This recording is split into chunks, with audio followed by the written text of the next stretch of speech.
Good evening. Sorry about the dark video.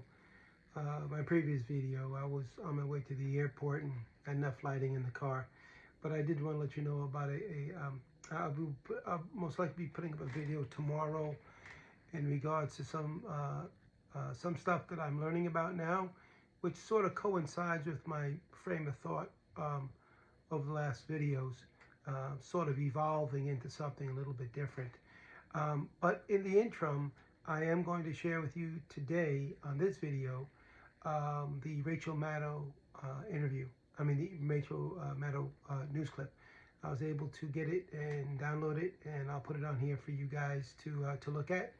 And then, of course, I'll be doing my notes and what have you for tomorrow to figure out what it is how I'm gonna formulate what I got to say tomorrow. But good enough. So here it is. Without further ado. But I said there's a lot going on at the surface level in terms of donors and campaign positions and campaign strategy and the way they're behaving in public. There's a lot that is weird about this campaign thus far. But there is one last thing in terms of the weirdness of this campaign that I think is actually quite serious. You probably heard this weekend that Donald Trump told an audience on Friday night that if they vote for him this November, if he's voted back into office this November, they will never have to vote again. He told an audience on Friday to, quote, get out and vote just this time. He said after this time, quote, you won't have to do it anymore. You won't have to vote anymore.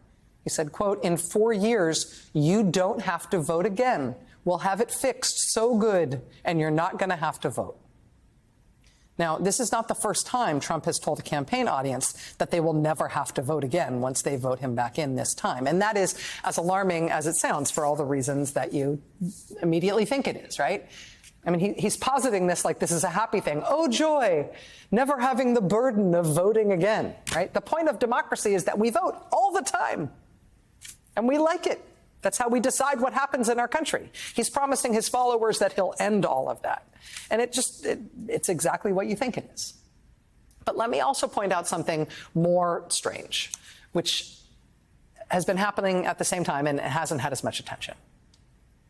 The day before Trump made those remarks on Friday, he said, you're never going to have to vote again after you vote for me this one time. The day before that, on Thursday last week, he didn't say that people wouldn't have to vote anymore once he was elected this November. No, the day before that, on Thursday, he told his supporters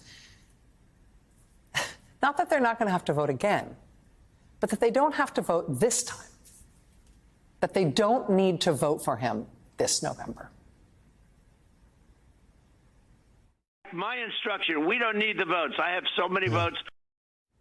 My instruction, we don't need the votes. I have so many votes. He said that on Thursday last week. And it turns out this is something, when you look, he says this all the time now. Watch. My instruction, we don't need the votes. I have so many votes. We don't need votes. I tell my people, I don't need any votes. We got all the votes we need. I don't need votes. We don't need votes. We got more votes than anybody's ever had. You don't have to vote. Don't worry about voting. The voting, we got plenty of votes. Don't worry about voting. Of all the weirdness around this campaign, this is a truly strange thing to tell people, right? Don't vote. I don't need your vote. I don't want your vote. I mean, all the surface level weirdness is, worth noting.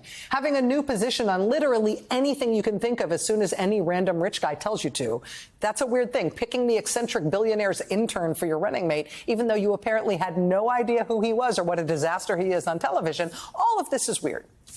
But telling voters, do not bother to vote for me, it doesn't matter if you do, I don't need your votes. That is a thing that should prick up your ears. I'm sure glad that you had a chance to look at that. It'll give you an idea as to where the mentality is or where the mindset is of these individuals on the other side. I believe they had something already in cahoots, something that was brewing that would give this man that much confidence to tell his people they don't have to vote, I have enough votes. So I would hope that the Department of Justice is not sitting on their hands with this. I'm hoping that they are taking action and looking into this seriously. From what it looks like, there was some shenanigans going on. As I said, I'm not speaking, as I said, I'm not a conspiracy theorist, and I'm not going to confirm anything without facts, but this is just something to look at and just say, okay? Something sort of to think about, food for thought. But it all seems to be lining up, and hopefully we can have some sort of outcome to where we can see a little bit more as to what's going on. Let's see how this plays out between now and January 6th. I'll talk about a little bit more about this tomorrow. Good enough. Good night, and I'll talk to you soon.